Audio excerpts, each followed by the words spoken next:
As we're wrapping up this little mini mester of the care of veterans, I just wanted to say that I learned a lot in this class. I don't come from a military family. My grandfather was drafted into the war. Um, so he obviously did not have a choice to go, and he was only there for 2 years, and now he has passed away. So I was never able to learn much about the military, and I don't have really anyone in my family that participated in the military. So this was kind of a hard discussion for me throughout this class. But I really have enjoyed learning because there are a lot of people that are in the military right now or are veterans that we're taking care of in the hospital. And I know this firsthand just from seeing people on the med surge floors that I have been on just in my first semester. So I'm really eager to talk to all of these points that we've learned throughout this class and kind of just, wrap up what I've learned. So throughout this class, there have been several topics that have really piqued my interest throughout this field. Like I said, I haven't come from much background, and I never really thought about, considering working at a veteran hospital until this class because these range of people, this population, are a really interesting population that you don't always get to interact with every day. And I think they're really special. So there are about 4 or 5 topics that really interest me. One being most off women in the military that really, really touched me with the several articles that were in our resources that we talked about in that module. Second was the veteran interview and kind of the process that I had to go through to get to talk to somebody. Next being homeless veterans and that kind of several things in that module. And then lastly, military family. I think that is something that kind of gets overlooked when you're thinking solely about veterans. You don't necessarily think too far into their family. So I would like to talk about each of these topics and just talk about what I've learned with each of them. So when we talk about women in the military, this is a huge step, I think, from just like when like my grandparents were in the war. Um, they didn't allow women to be in combat, and now there's women fighting on our front line. And through the some of the resources that we had, I spoke in my module about the millispouse kind of correlation, and that there were 4 reasons in that article that women that are civilians kind of have this thought about women that are in the military, and that they think that civilian women are under the impression that women in the military are there to kind of just, scope out the men that are there.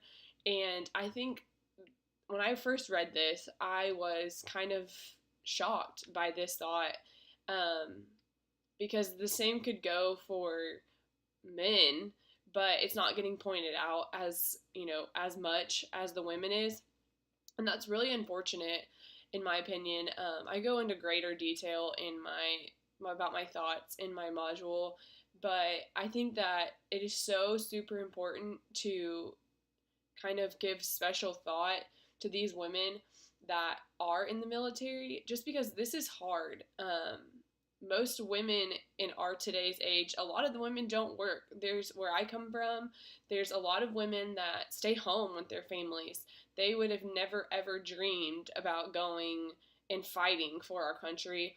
And then to have these thoughts from other women that they're just trying to get with their husbands and stuff like that, that's just kind of, like cruel in my opinion. That they're fighting for you. These women are brave and they're strong and they're standing up for what they believe in. And yes, there are a lot of women in the military that are, nurses and stuff like that. And I think that's a great profession to go into, especially if you don't have a family at home and you can be deployed. That offers a lot of experiences. And, if you are really into the trauma, then, that's one of my best friends has is talking about going into the army after she becomes a nurse, just because she's so interested in the trauma um, that she will be able to experience, and that these men and women are not, they don't have their families there. You are their family. You are there, to provide for them and to care for them, on a long-term basis at some points. So I think this is an important point to talk to. And another thing that I did my module on, and the fourth one was military sexual trauma. And I think this kind of correlates with women in the military. And there are some staggering numbers out there. Um, like 15% of all military sexual traumas are not even reported. And this that's just not safe. And that, when I think about the military, I think about this safe environment where none of this stuff is going to happen, and it's happening so often, and there's really nothing that we can do to stop it. You're in close quarters with men and women, but it's just really unfortunate that these women are, fighting for our country, but then on the other hand, they're still experiencing these sexual things that they didn't come there for, and now they're leaving with this trauma on top of, sometimes post-traumatic stress and all of that. And I think this is something that we need to kind of open our eyes to more and see that this is happening. And kind of maybe put a spotlight on women in the military and give them a little bit more credit. So for this topic, military families and veteran interview, I'm going to combine these just for a little bit of time's sake, since I rambled on about how I feel about women in the military. But the reason I combine these two is because the man that I interviewed for my veteran interview, I also interviewed his wife for the military family portion of it. And just kind of talking to them and seeing how this impacted their family, it just really touches me. And so I think that these two go hand in hand, because I would venture to say that there are a lot of people that experience these same things. So, like when the man, he was in the National Guard. Now he is obviously retired, and he is now a veteran. But they had just gotten married, and then he went off to basic training. So, the first several weeks of their marriage, they weren't even together. And he came home for a little bit. Obviously, being in the National Guard, he's only deployed in like situations of crisis. And so this like really took a toll on their marriage. Being gone, they were trying to buy a house, move back from Arkansas, where they were up there with their parents. They ended up deciding to have a baby. Well, he was gone for most of the pregnancy, and so after the baby was born, they just decided, we we don't really know each other anymore. And so now it's just sad because, he was in the military for a little bit, but now they're getting divorced over something like this. And so this just really touches me, because I feel like there's a lot of families that kind of experience this huge issue with the relationship side when a veteran has gone away. And I really experienced that like firsthand. And so, you always hear people talk about it. Oh yeah, my husband's in the military, I never get to see him, all this kind of stuff. But experience it firsthand, and watching the wife like truly get upset that her husband was never home and she couldn't talk to him. She didn't know if he was going to be able to be there when her baby was born. I mean, all of this stuff is just, it's so real that I think that it's really a huge issue, and that the family really needs like special attention to all of these things to learn how to cope. I think that I know there are a lot of resources out there, but I think that we need to, make these family members super open, because now that they're getting divorced, she's in this like group of women that, it's the same, they're in the same situation. They're now getting divorced from their husbands that have been on active duty and now are veterans. So some of them may not be veterans, but I think that there should be more preventative measures taken to, avoid all of these issues with military families. So, lastly, I just want to talk a little bit about the homeless veterans.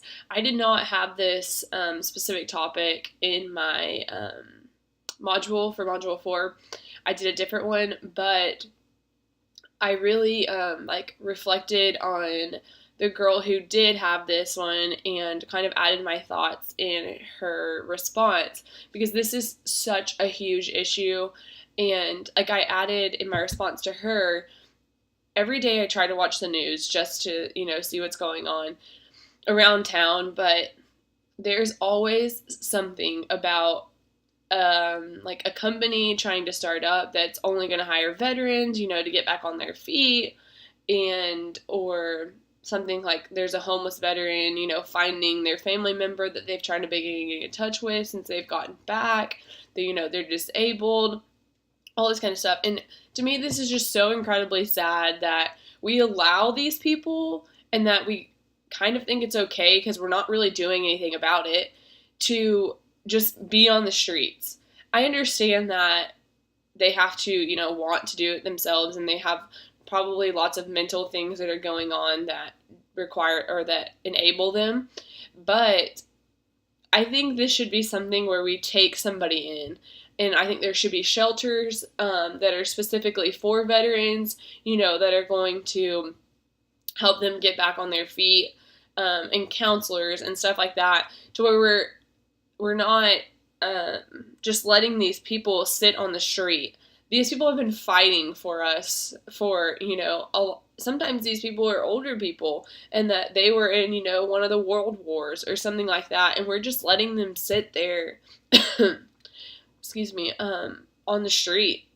That's just, if you stop and think about it for a minute, it's just wrong, honestly. We're sitting here having this great life, this free life. They're away from their families, they're suffering. Sometimes they have physical injuries, mental injuries, and they're just on the street. And we're not really doing anything to stop it.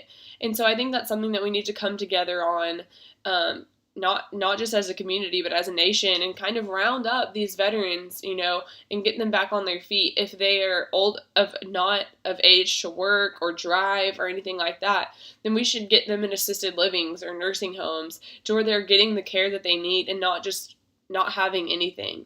It's just wrong to me, and it's heartbreaking that, we don't have any more resources than we do to get these veterans back on their feet. Lastly, I just want to thank everyone for responding to my post and giving me their feedback and their thoughts, because sometimes it's nice to see what other people think and kind of compare ideas.